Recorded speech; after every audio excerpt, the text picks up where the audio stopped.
Dhaka premier লিগের এবারের আসর নিয়ে মাত্র এক মাস আগেও ছিল শঙ্কা, তবে সংকট পেছনে ফেলে তামিম ইকবালের নেতৃত্বাধীন অ্যাডহক কমিটির অধীনে অবশেষে মাঠে গড়াচ্ছে দেশের লিস্ট এ ক্রিকেটের সেরা এই টুর্নামেন্ট।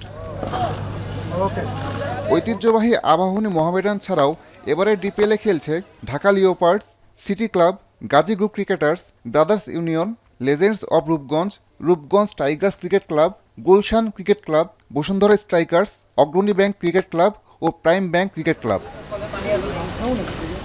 ডিপিএলের ডিফেন্ডিং চ্যাম্পিয়ন আবাহনী এবারও শিরোপা ধরে রাখার মিশনে দলটি মাঠে নামবে বলে জানিয়েছেন অধিনায়ক মোসাদ্দেক হোসেন সৈকত। অন্যদিকে ডিপিএলে অনেক বছর শিরোপা দেখা না পেলেও এবার জিততে আত্মবিশ্বাসী মোহামেডান। আবাহনী, মোহামেডান এই টিমগুলো সবসময় শিরোপার দিকেই চিন্তা করে। সো আমরা আশাবাদী এবং আমাদের প্রত্যেকটা প্লেয়ারের মধ্যে ওই কনফিডেন্স লেভেলটা আছে যে না, আমরা এই লিগে ভালো পারফরমেন্স বা ভালো রেজাল্ট করতে পারবো ইনশাল্লাহ। কাগজে কলমে ভালো টিম অনেক টিমই আছে ভালো, বাট আমরাও ওভারঅল ভালো হয়েছে আমাদের টিমটা, বাট দিন শেষে মাঠে যে টিমটা ভালো পারফর্ম করবে সেই টিমটাই তাদের পরে রেজাল্টটা যাবে। এবারে ডিপিএল মোট 6টি ভেন্যুতে অনুষ্ঠিত হবে।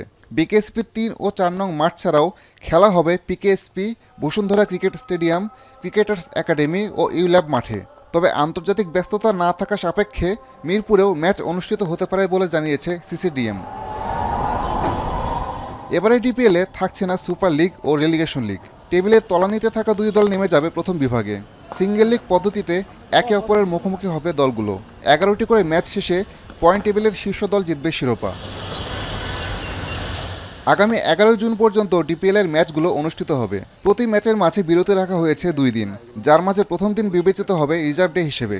চ্যাম্পিয়ন হতে সম্ভাব্য সেরা স্কোয়াড নিয়ে নামছে দলগুলো। মোট 66 ম্যাচের লড়াই শেষে কে জেতে শিরোপা সেটা দেখার অপেক্ষায় ক্রিকেট ভক্তরা। আসাদুজ্জামান লিটন, এখন, ঢাকা।